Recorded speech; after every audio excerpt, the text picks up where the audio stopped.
तुझसे कहेगा कि तू आगे कुछ नहीं कर पाएगा, पर क्या वो लिख कर दे पाएगा? अपने पैर को सहारा देने के लिए वो ब्रेसेस पहना करती थी। डॉक्टरों ने तो ये तक कह दिया था कि वो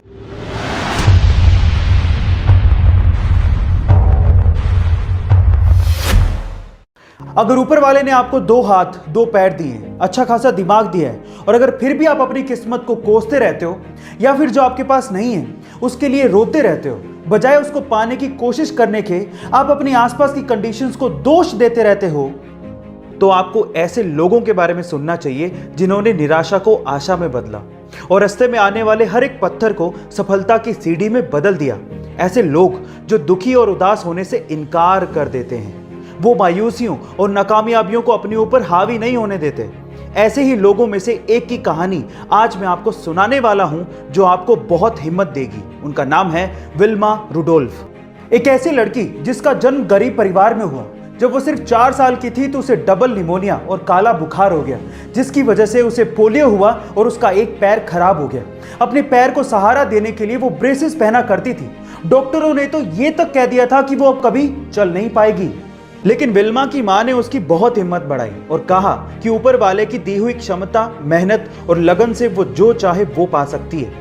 यह सुनकर विल्मा ने कहा कि वह दुनिया की सबसे तेज रनर बनना चाहती है। 9 साल की उम्र में डॉक्टरों के मना करने के बावजूद भी विल्मा ने ब्रेसेस को उतार दिया और पहला कदम उठाया, जबकि डॉक्टरों ने कहा था कि वह कभी चल नहीं पाएगी।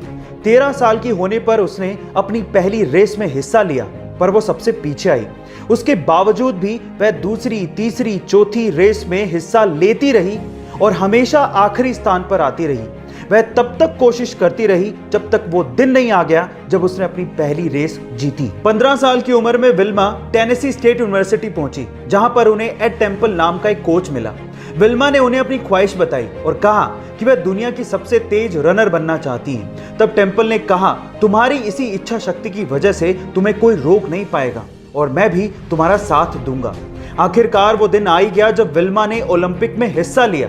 ओलंपिक में दुनिया के सर्वश्रेष्ठ खिलाड़ियों का मुकाबला होता है। विल्मा का मुकाबला उस वक्त की सर्वश्रेष्ठ खिलाड़ी जूता हेन से था, जो कि कभी हारी नहीं थी। विल्मा और जूता के बीच में पहला मुकाबला 100 मीटर की दौड़ का था और इसमें विल्मा ने जूता को आसानी से हराकर पहला गोल्ड मेडल जीत लिया। दूसरी दौड़ 200 मीटर की थी और इसमें विल्मा ने जूता को दूसरी बार हराया और दूसरा गोल्ड मेडल अपने नाम कर लिया। तीसरी दौड़ 400 मीटर की रिले रेस थी और इसमें विल्मा का मुकाबला एक बार फिर से जूता से ही था। रिले के रेस में आखिरी का हिस्सा टीम के सबसे तेज रेसर को दौड़ना होता है, इसीलिए विल्मा और जूता दोनों को अपनी अपनी टीमों के लिए दौड़ के आखिरी हिस्से में दौड़ना था। विल्मा की टीम के 3 लोग रिले रेस के आखिरी 3 हिस्से में दौड़े और आसानी से बैटल बदली, पर जब विल्मा के दौड़ने की बारी आई तो उसके हाथ से बैटल छूट गई। लेकिन विल्मा ने देख लिया था कि दूसरे छोर से जूता हेन तेजी से दौड़ी चली आ रही है। विल्मा ने गिरी हुई बैटल उठाई और मशीन की तरह ऐसी दौड़ी कि जूता को तीसरी बार भी हरा दिया और अपना तीसरा गोल्ड मेडल अपने नाम कर लिया। यह बात इतिहास के पन्नों में दर्ज हो गई कि एक लकवाग्रस्त महिला 1960 में ओलंपिक में दुनिया की सबसे तेज धाविका बनी। अब विल्मा रुडोल्फ की इस कहानी से हमें क्या सीखने को मिलता है, क्या आप जानते हैं? इससे हमें यह सीखने को मिलता है कि कामयाब लोग कठिनाइयों के बावजूद भी सफलता हासिल करते हैं, ना कि तब जब उनके रास्ते में कठिनाइयां हो ही नहीं। जब हम ऐसे लोगों की कहानियां सुनते या पढ़ते हैं जिन्होंने अपनी कमियों को खूबियों में बदला, तो हम में नया जोश और नया उत्साह भर जाता है और यही A2 मोटिवेशन का मकसद है।